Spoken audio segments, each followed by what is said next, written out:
हर साल चीन में एक ऐसा इवेंट होता है जो ना सिर्फ उसके अपने 1 अरब 40 करोड़ लोगों पर बल्कि सच पूछें तो पूरी दुनिया के मुस्तकबिल पर असरअंदाज होता है। आज हम उसी अहम सियासी इज्तिमा के अंदर झांक रहे हैं, ये समझने के लिए कि चीन आने वाले सालों के लिए आखिर मंसूबा क्या बना रहा है। जरा तसव्वुर कीजिए, बीजिंग का वो अजीमो शान great hall of the people जो हजारों मंदूबीन से खचाखच भरा हुआ है, ये 2 इजलास का आगाज है। एक ऐसा सियासी मेला जहां चीन की तकदीर के फैसले होते हैं और पूरी कौम सांस रोके देख रही होती है। तो आखिर ये 2 इजलास हैं क्या? अच्छा, सीधे साधे लफ्जों में ये चीन की पार्लियामेंट और उसके सबसे बड़े मुशावरती इदारे की सालाना बैठक है। ये वो जगह है जहां मुल्क के अगले साल का पूरा ब्लूप्रिंट पेश किया जाता है, मईशत से लेकर दिफा तक हर चीज का। तो आइए इस ब्लूप्रिंट के अहम हिस्सों को जरा खोल कर देखते हैं एक एक करके।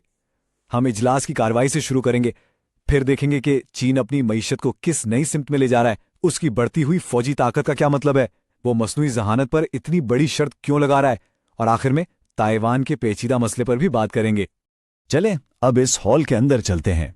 माहौल में एक खास किस्म की संजीदगी और तरतीब है। सबसे आगे सदर शी जिनपिंग और उनकी टीम मौजूद है और उनके सामने मुल्क भर से आए हुए वो लोग हैं जो चीन के मुस्तकबिल का फैसला करने वाले हैं। इस पूरे इजलास का सबसे अहम लम्हा वो होता है जब वजीर आजम अपनी वर्क रिपोर्ट पेश करते हैं। समझ लें कि ये चीन का सालाना स्टेट ऑफ द यूनियन खिताब है, लेकिन शायद इससे भी कहीं ज्यादा, क्योंकि ये सिर्फ एक तकरीर नहीं होती बल्कि मुल्क के लिए एक्शन प्लान होता है।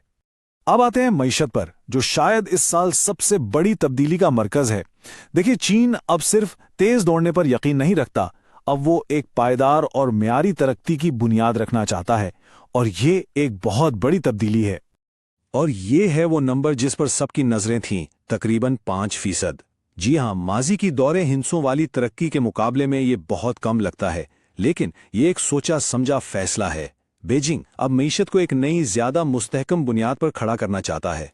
ये माजी की उस रॉकेट जैसी तेज रफ्तार तरक्की से बिल्कुल मुख्तलिफ है। ये नया हदफ एक नई हकीकत को तस्लीम करता है। दुनिया बदल रही है, चीन को अंदरूनी चैलेंजेस का सामना है, और अब वक्त आ गया है कि तरक्की की एक मजबूत और पायदार बुनियाद रखी जाए। तो सवाल ये उठता है कि इस सुस्त रवि के दौरान मईशत को सहारा कैसे दिया जाएगा? जवाब है, पैसा खर्च करके। हुकूमत खसारे को बढ़ाकर और खास तौर पर तवील मुद्दती मंसूबों के लिए खरबों युआन के बॉन्ड्स जारी करके मईशत में जान डालने का इरादा रखती है। मईशत के बाद दूसरा सबसे बड़ा फोकस है कौमी सलामती पर। चीन का मानना है कि मुआशी इस्तेहकाम के लिए फौजी ताकत भी जरूरी है और इस शोबे में वो कोई कसर नहीं छोड़ रहा। और यहीं आकर तरजीहात का फर्क बिल्कुल साफ हो जाता है। एक तरफ जहां मुआशी तरक्की का हदफ कम किया गया है, वहीं दिफाई बजट में 7% से ज्यादा का इजाफा किया गया है। पैगाम बिल्कुल साफ है, कौमी सलामती सबसे पहले। वजीर आजम के ये अल्फाज इसी सोच की तस्दीक करते हैं कि फौज का अव्वलीन काम पार्टी की हिफाजत करना है। ये सदर शी जिनपिंग के विजन का मरकजी नुक्ता है, एक मॉडर्न फौज जो मुकम्मल तौर पर कम्युनिस्ट पार्टी के कंट्रोल में हो। अब बात करते हैं मुस्तकबिल की जंग की, और ये जंग लड़ी जाएगी टेक्नोलॉजी के मैदान में। इसमें सबसे अहम हथियार है मसनूई जहानत यानी AI। बीजिंग के लिए ये सिर्फ तरक्की का जरिया नहीं बल्कि आलमी ताकत बनने की दौड़ में एक फैसला कुन अंसर है। इसके लिए AI+ नाम का एक बहुत बड़ा मंसूबा शुरू किया गया है। इसका मतलब सीधा सा है, हर शोबे में फैक्ट्रियों से लेकर अस्पतालों तक AI को शामिल करना है। मकसद सिर्फ एक है, टेक्नोलॉजी में खुद कफील होना, ताकि किसी दूसरे मुल्क पर इन्हिसार ना करना पड़े। अब हम एक ऐसे मौजू की तरफ आते हैं जो बहुत हसास है लेकिन बहुत अहम भी, ताइवान। इस मामले पर बीजिंग का मौक़िफ़ हमेशा की तरह वाज़े और मजबूत है। यहां वजीर आजम ने कोई लगी लिपटी नहीं रखी। पैगाम बिल्कुल 2 टोक है। एक, चीन का असूल गैर मुतज़लज़िल है, वो ताइवान की आज़ादी की हर कोशिश का मुकाबला करेंगे, लेकिन साथ ही पुरअमन हल के दरवाजे भी खुले रखने की बात करते हैं। तो अगर हम इस पूरे ब्लूप्रिंट का खुलासा करें तो 3 बातें बिल्कुल साफ नजर आती हैं। मईशत में इस्तेहकाम, टेक्नोलॉजी में खुद इन्हिसारी और कौमी सलामती पर कोई समझौता नहीं। यही हैं चीन के मुस्तकबिल की 3 बुनियादें।